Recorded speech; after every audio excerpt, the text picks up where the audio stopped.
You're listening to the Midlife Plot Twist podcast, and this is episode 16.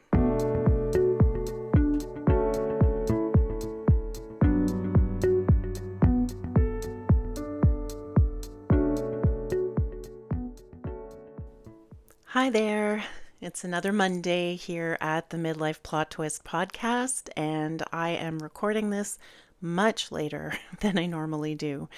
Between medical appointments, a large amount of snow that has been dumped in my neck of the woods, and the fact that I'm feeling some fatigue, this episode is going to come out later today than usual, but at least it's out today, which is Monday, and I feel good about that.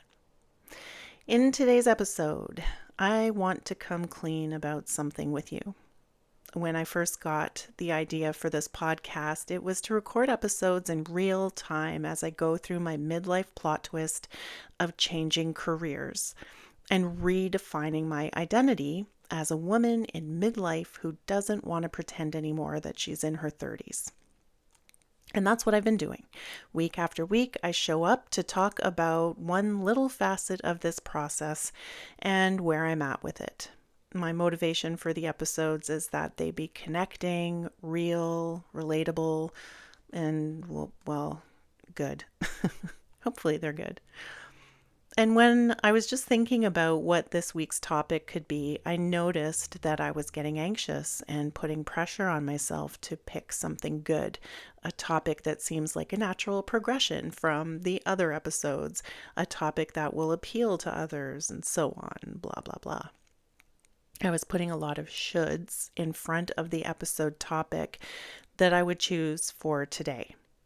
And because of that anxious feeling, that pressure feeling in my chest, I realized that I want to talk today about the vulnerability it takes to say, I don't know what I'm doing, and to stand in the power of that being okay.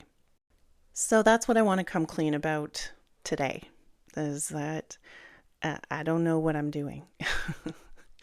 I work really hard to make it seem like I know what I'm doing, or to give off the confidence that I know what I'm doing. I don't know, but I don't. I don't know what I'm doing. I'm going to elaborate on this. Why do I feel that it's not okay to ever admit or to say, I don't know what I'm doing? It could be because I was a single mom for so long, because I was a caregiver for my parents.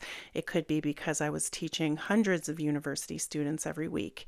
All of these things placed heavy responsibility on my shoulders to know what I am doing, because other people were depending on me knowing exactly that.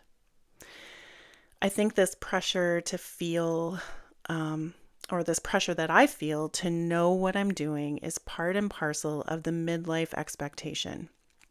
By the time we're in our 40s, we are definitely supposed to have it all figured out, right? We're supposed to know what we're doing as mothers because we've probably got a number of years of being a parent under our belts. As employees because we've probably been working at our jobs for several years, and so on and so forth. By the time I hit 40, I could hear society say very loudly and clearly, you should know what you're doing by now, Jen. When I was in my 20s and 30s, I used to think of myself as a jack of all trades and master of none, and I felt ashamed of that. I'm someone who can learn something new and excel in it in the beginning, but then I get bored or disinterested or burned out, and I would move on to the next thing. Let me tell you, as an adult, I've joined martial arts, I've taken Japanese tea ceremony and become a certified hatha yoga instructor. I've worked in jobs that range from being the receptionist in an automotive service department, to a bookkeeper for a large box store, to a clerk in a sex shop.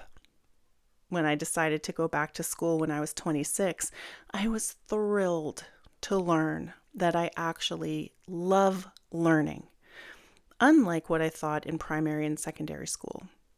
When I decided to go after earning a PhD, I thought I had arrived because finally I would specialize in something. Finally, I would be a grounded, settled, and responsible adult. But I'm ready to say, I think, that I don't know what I'm doing. I have set up this podcast to be about my career change, and I am teetering on this decision like a tightrope walker in training. Every time I think, oh yes, I am resigning, something comes up to make me question that choice. Just last week, I ran into a colleague who's from a different university than where I work. And even just having the conversation with this person made me doubt and question what I'm doing. So far, though, everything that has come up has really just helped me to solidify the idea that I'm meant to do other things. But one of the reasons why I hesitate to start a fresh career is because, comparatively, I don't know what I'm doing in anything else. I'm figuring it all out as I go. I have an idea of what I want to do, and I'm doing my diligent research to see how I might get there. But I don't know what I'm doing by having this podcast that I'm just doing because I want to. I don't know what I'm doing by going back to school in May to become a social worker and therapist. I don't know what I'm doing thinking that I can become an entrepreneur full time. But at the same time, I have to say that it's exciting and I am extremely lucky. Part of the work that I'm doing as someone who's neurodivergent is to work on unmasking and accepting myself as I am and working with my own strengths and limitations instead of constantly trying to fit myself into processes, belief systems, and structures that were not built for me. I make decisions using both my logic and my intuition, and sometimes my intuition is much stronger and more reliable than my logic. And that's not a normal way of doing things that I've ended up suppressing this for much of my adult life, especially once I entered grad school and decided to become a professor. That was just an example. So what is my midlife lesson here? Let's take a little life lesson interlude. I've spoken with many women in their 40s, and one thing that many of them seem to mention is that our 40s have brought with it a newfound sense of self-confidence. Put otherwise, it comes with an I don't give a shit what you think about me anymore kind of attitude. Let's all take a nice deep sigh of relief for that. So, as I said in the beginning of this episode, it takes vulnerability to say, I don't know what I'm doing, and to stand in the power of that being okay. And for right now, I feel really comfortable declaring that. I don't have a 5-year plan. I don't know how to monetize this podcast. I don't know what I'm doing on Instagram, how to get more followers, or to post something that will go viral. I don't know what I'm doing in terms of my position at the university. Everything I am doing right now, I am cobbling together as I go, based on what I learn as I go. For today, I'll leave you with a couple of questions to ponder. So here's the first one. Are you maintaining a status quo in some part of your life just because it's familiar and you don't want to be in the vulnerable position of not knowing what you're doing? I think that might be what's going on with me as I hold on with my last finger, might even be my pinky, to my position because it's familiar.